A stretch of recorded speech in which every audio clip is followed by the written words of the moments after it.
and welcome to the Pole Shift News and the Mavstar Observatory. Guys, in this video we're going to answer the main questions that's probably on your minds. What are we facing? What's caused the problems? And how are they affecting us? And what is the outcome for the future if things continue, which they do seem set to, and what will be the implications as a result of those things continuing to decline. Before we get into this chart, just want to say a big thanks to the support that we get off the patrons and those people that chip in with a few bucks on PayPal. Guys, without you supporting this, we wouldn't be doing it right now. We wouldn't have the equipment that we've got, and we certainly wouldn't be collecting the data. And we're a unique channel, an observatory. We are one of probably the only observatories that's giving magnetic data as readily and archiving it as we do on this channel. So big thanks to you guys. Okay, so let's get into it. We're looking at the sunspot cycle, an annual number of magnetic storms, and as you can see, this chart only goes up to 2015, which is perfect, because things haven't changed dramatically from that point on. In fact, we're still heading towards the trough, so things are going to get worse. In the red you can see the sunspot numbers and the cycles, and in the blue you can see the magnetic storm that was recorded during the sunspot cycles.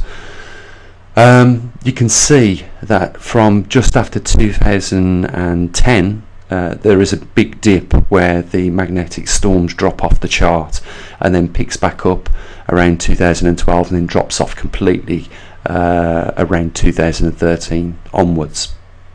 If you go back to the beginning of the chart, this anomaly has never happened way back since at least the beginning of the recording on this data in 1865. So you can see that we are in definitely uncharted territory with regards to magnetic storms being less and less. It was in 1859 that there was some solar activity picked up and categorized as the Carrington event. You guys most of you know what happened during the Carrington event.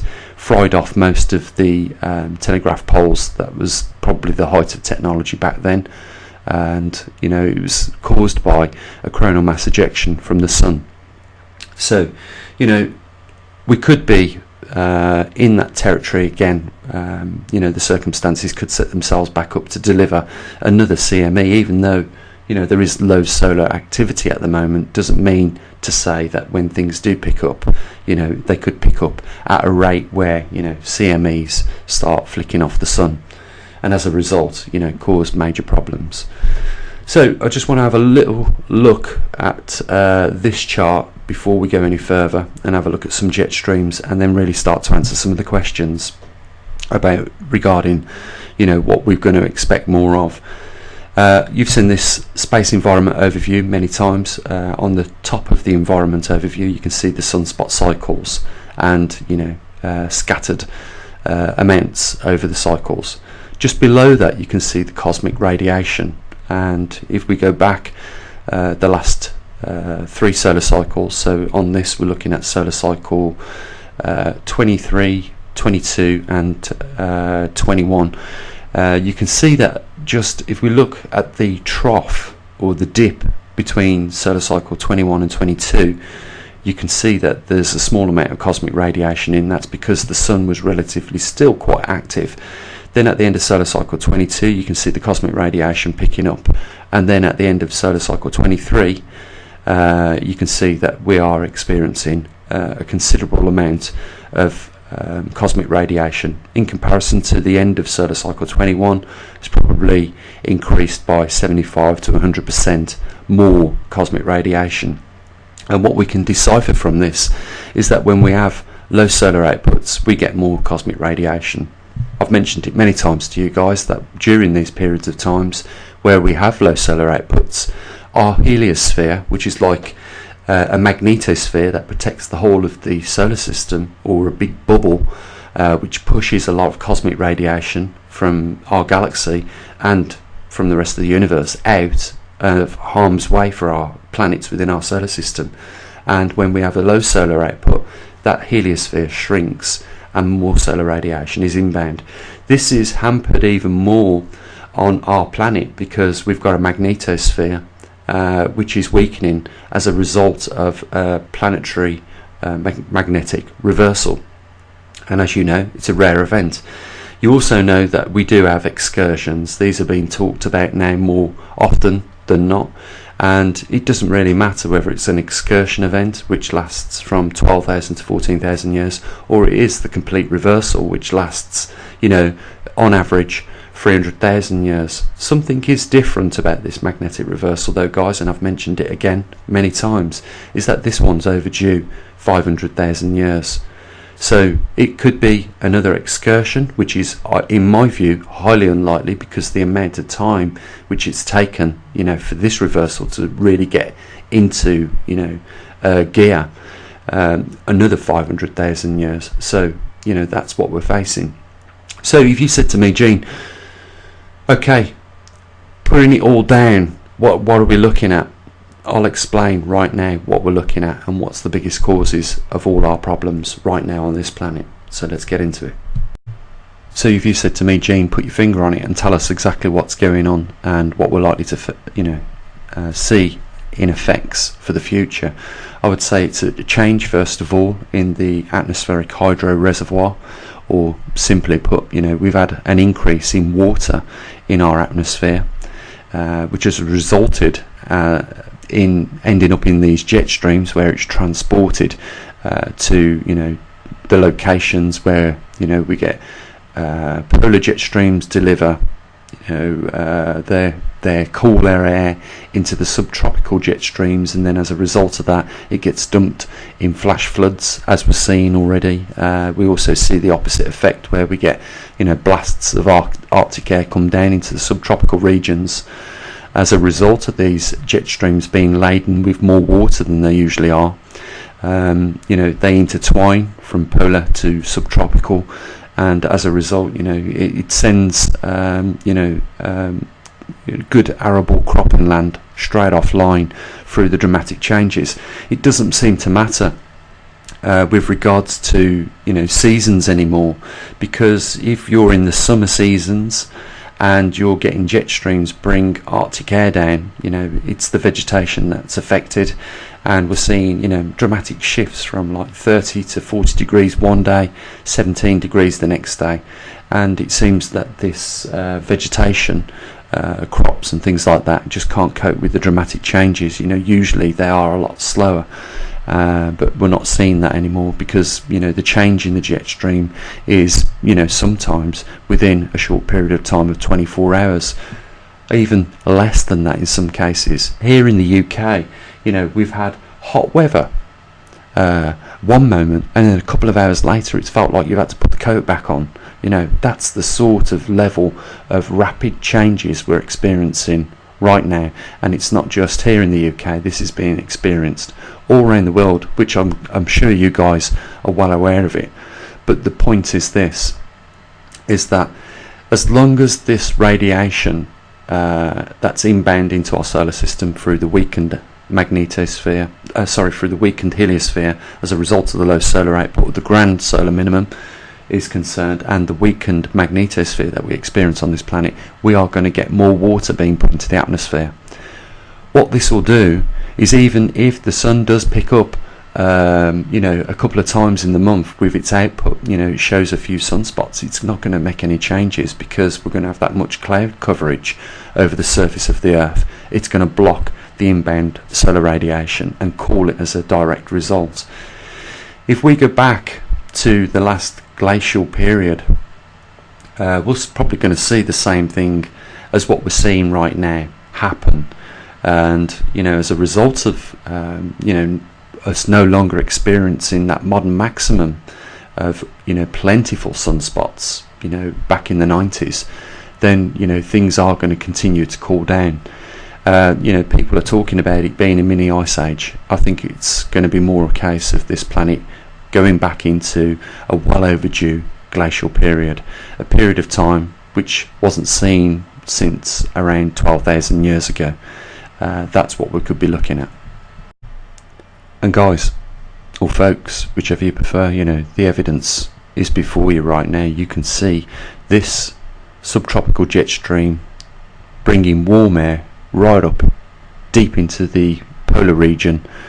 You can see, like I've described many times, interchange between the subtropical jet stream and the polar jet stream, and this is what delivers more snow in those Arctic regions. When this warm air gets up to those higher latitudes, it creates precipitation. If it's over the polar region, it falls down in extra snow. If it's the opposite direction, these jet streams are bringing it down from the polar regions into the subtropical regions, it comes back in rain. And if we look over the southern hemisphere, again, the evidence is quite clear. You can see over 1,000 mile wide jet streams, and these are laden with water vapour as a direct result of probably more cosmic radiation. As we go into a deeper grand solar minimum and a deeper magnetic pole reversal on this planet, this is what we're going to witness more of.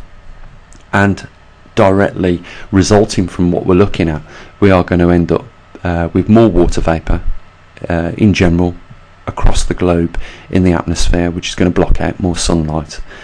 As a result of that, we are going to cool. And the thing is, I think, which is alarming at the moment, a lot of climatologists can't really put the finger on it, is the speed at which these things are changing. Remember, on planetary scales, it takes a lot longer usually for these effects to catch up with them because of the inertia. And the best example I can give you is if you fill up a bathtub of hot water and you take a glass of that hot water out of the bath and place it somewhere on the side, and come back in 20 minutes time, take the temperature of the glass water and then take the temperature of the bath water, and you're going to find that the bath water is going to hold more heat simply because of its volume. This is the inertia that we talk about with regards to the planetary inertias being a lot slower, and it takes time to catch up. During the modern maximum of the 90s, the oceans of the sea were still charging up with more heat, and as a result of now there being a modern minimum with regards to the output of the sun, it's going to take a while for that change to be noticed. Now, what's confusing some of these climatologists is the rate at which it is changing. It could take before on average probably 800 years to notice a slight change in temperature. It's no longer taking 800 years. We can spot the temperature changes now in a matter of 20 years, and that's a big change. And like I say, that's what we've got to face.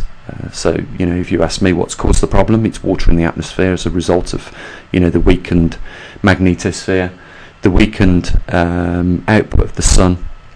This has led to more cloud seeding, more water vapour has gone into the atmosphere.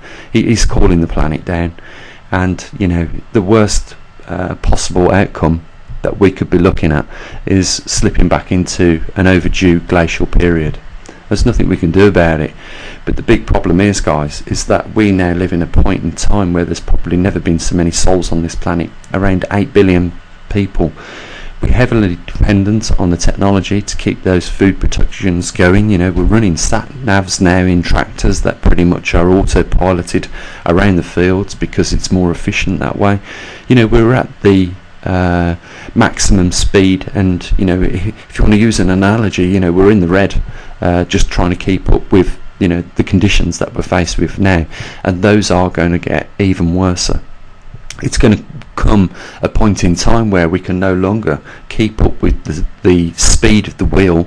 We're going to trip over at some point, and when that happens, what happened during the last glacial period is going to happen again quite clearly, and it's not an uncommon event. We've had plenty of these going back into the history of our Earth, many hundreds of glacial and interglacial periods, and we just find ourselves now going back for another one of those. What this means is that the northern hemisphere is going to change dramatically, and the biggest problem with that is the majority of the people on this planet live over the northern hemisphere. Europe, is going to experience this ice age, or this glacial period, should I say. Canada and America is going to experience it. The UK, most of Russia, most of these continents over the probably the 1/3 of this northern hemisphere are going to experience those conditions. The main arable crop land that's going to probably survive, that's if it's not affected, and we are seeing it being definitely affected at this moment, will be the equatorial regions on this planet. Those will hold better climates suited for growing, so long as these jet streams do not deliver, like we're seeing right now, Arctic blasts of wind that have over the last few years even showed us the effects that can have in those South China Sea islands, with regards to the loss of tens of thousands of heads of cattle, and millions of hectares of arable cropping land that produces those staple foods. When we start seeing staple foods go offline, or even be affected like we have done over in the US, as the recent floods have shown, 10% of the grains have been destroyed. That affects the whole global food economy, and America's a massive exporter, and when we start to see these amounts drop in exports, we're going to probably see what's happened recently with China, where they no longer export their excess staples. They're going to start keeping them for themselves, and we're going to see probably America over the next few years do the same thing. What this means in short term for us all is that food prices are going to rise. Food prices are not just going to be the only thing that's affected. We're going to start to see certain products just not turn up on the shelves as regularly as they have done, and that's simply because we're not moving as fast forward as what we probably should do to protect our agricultural outputs. I've said this before, probably about a year ago, that probably the way forward for management of crops is probably going to be done like we're starting to see now on the increase here in the UK and mainly over Europe, is these fields become polytunnel fields, where there are massive polytunnels erected so that they can control the environment within them and grow the crops that way. That's what we're going to see more of. So if you want to get into a lucrative business, get into the business of building these polytunnels, because that's going to be the way forward for probably the future production of food on this planet. Guys, I'm going to leave it here. I'm going to mention the link down there. We're at the beginning of the month, and last month we made less revenue than what we did the month before, and that's not a good sign. I hope we can recover what losses we did have last month, this month, and I just hope that more of the 23,000 people that we have subscribed to this channel realise exactly what we do produce on this channel with regards to information. We're giving you good heads up of at least 15 years. Things ain't going to change for at least 15 years. They're going to continue sliding at the rate they are, and getting worse. So the anomalies that you hear about taking place that are causing major catastrophes, you're just going to hear more and more as the time goes on, because guys, there is no indication of any equilibrium reached at this point. We haven't met the halfway barrier yet, so things are going to continue to get worse and worse, and as they do, we'll keep you informed. Remember, one of the main reasons that we're experiencing all these things is twofold. First, the low output of the sun, and secondly, more importantly, is our protective shield, or the magnetosphere, is decaying. So we'll keep you informed on those, because those are the main subjects we cover on the Mavstar Observatory and the Pole Shift News website and on this channel. So guys, 23,000 of you out there subscribing. We've got 160 people helping us on Patreon, and the numbers are always declining for some reason on PayPal. I don't know why, but we really need to recover some of those losses and get back into doing what we do best here. And the only way we can do that is by more support, unfortunately. I have to mention it, guys, because we're crowd funded. We've got no corporate funding for this channel.